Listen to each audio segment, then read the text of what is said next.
Passport, please.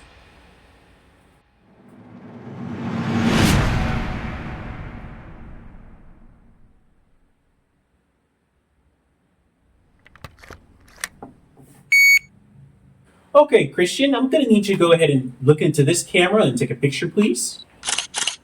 Excellent. Oh, okay, I see you came here from the Philippines. Man, that's a long flight. Did you manage to get any sleep? Oh, you were in first class. That's nice. You know, I've always wanted to fly first class. Oh, okay. So who paid for your ticket?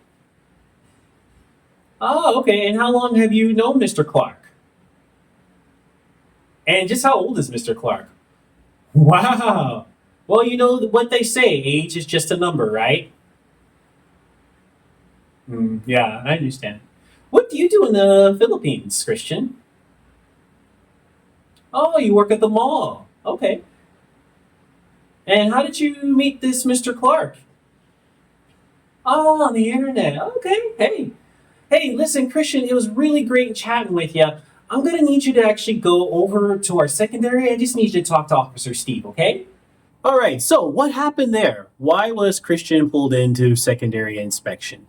Watch this video in order to see what red flags the officer saw and how to avoid these yourself so then you don't get pulled into secondary inspection. Hey guys, my name is Cam with BusyBodyVisa.com. I'm a former fraud prevention specialist and I make videos to help you get a visa to the United States and how to get through the airport with ease. So there's plenty of YouTube videos that talk about sample questions that they're gonna ask and what things you need to say. That, in my opinion, is not the right approach to this. So the big thing that law enforcement looks for is inconsistencies and trying to catch you in a lie. Now, law enforcement has actually changed. Back in the 1960s and 70s, their goal was to be stern, tough, and mean to intimidate you into giving up the information. But things have changed. Now, in the age of the internet, people know their rights and people know what police can and cannot do. Law enforcement has shifted, so now they're more friendly. They want to be your friend. Best friends forever. Yeah! They'll smile at you and want to get you to talk. Here's a key when you are dealing with law enforcement. Cops are not your friends. If a law enforcement officer is talking to you, it's not because he cares about your puppy. It's not because he wants to see your child's school pictures. The point of the conversation is for you to incriminate yourself. He wants you to say something that will give him information so he could possibly see what you're doing wrong. Why do cops do this? You need to understand that millions of people pass through airports every day. It is impossible to inspect them all. That's why the best we can do with law enforcement is to have profiles. So for example, a woman who is traveling first class, they're expecting her to be dressed a certain way. We're expecting her to talk a certain way. If you're going to have like a dirty, long-haired male backpacker, we would expect that he would be sitting in the back of the plane next to the bathroom.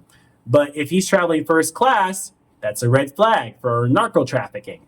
So let's talk about what are the things that the officers see when they scan your passport.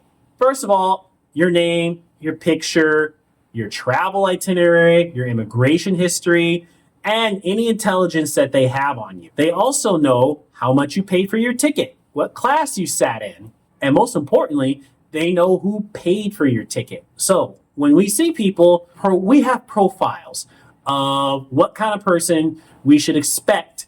So if we see a traveler in a business class seat, we're gonna expect someone to be in usually a suit, business casual clothes. He has a briefcase with him. He looks like he's traveling for business. So if I'm working in law enforcement and I see a long-haired, dirty, hippie backpacker guy and he had a business class ticket, that's a red flag for me.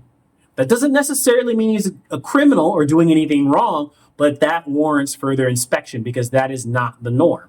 Likewise, if someone has a part-time job at a mall yet they manage to fly to the US first class or even coach or economy. That in and of itself is a red flag. Also, someone paying for your ticket is a big red flag. The United States is a very expensive country to fly to. So if you're coming from a developing country and someone else paid for your ticket and that's not your boss or a very close relative, I'm going to want to know why. So these are things that officers look at. So we can go over some standard questions. What's the purpose of your trip? They already know the purpose of your trip because it's in your travel itinerary. When you got your visa, at least a tourist visa, it says what your purpose of travel is. Okay, so they know if you say something different than what you told the embassy, well, that's going to require further scrutiny. Did you pack your own bags? That's pretty obvious. Narcotics, someone else packed your bag. That's a big no-no. Hopefully everyone knows that by now. Okay, third, how long do you plan to stay in the U.S.? The longer you're planning on staying in the U.S., the more scrutiny that's going to rise that you're an immigrant and not an actual tourist or a student. Where do you plan to go in the U.S.? Again, they already know your travel itinerary based on what you told the embassy. So if you're saying something different, how are you paying for your trip? That's a very important question. The United States is an expensive country to live in. So they're going to want to know, how are you planning on paying for your trip to America? And if it's someone else paying for it, well, again, that's further scrutiny. So here are some things that cops look for, that law enforcement immigration officers look for. They have profiles, and that's just the reality. Here are some groups that are more likely to face scrutiny. Young, unmarried, attractive women. Why?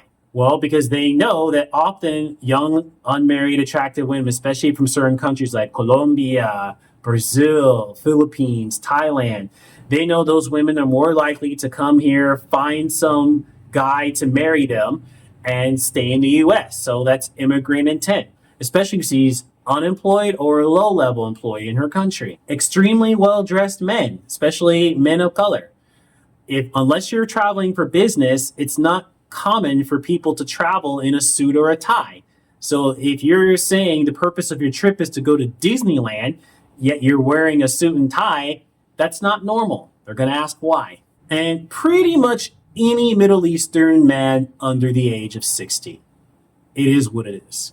So I hope that you found this video helpful to give you some useful tips on how to avoid scrutiny at the airport.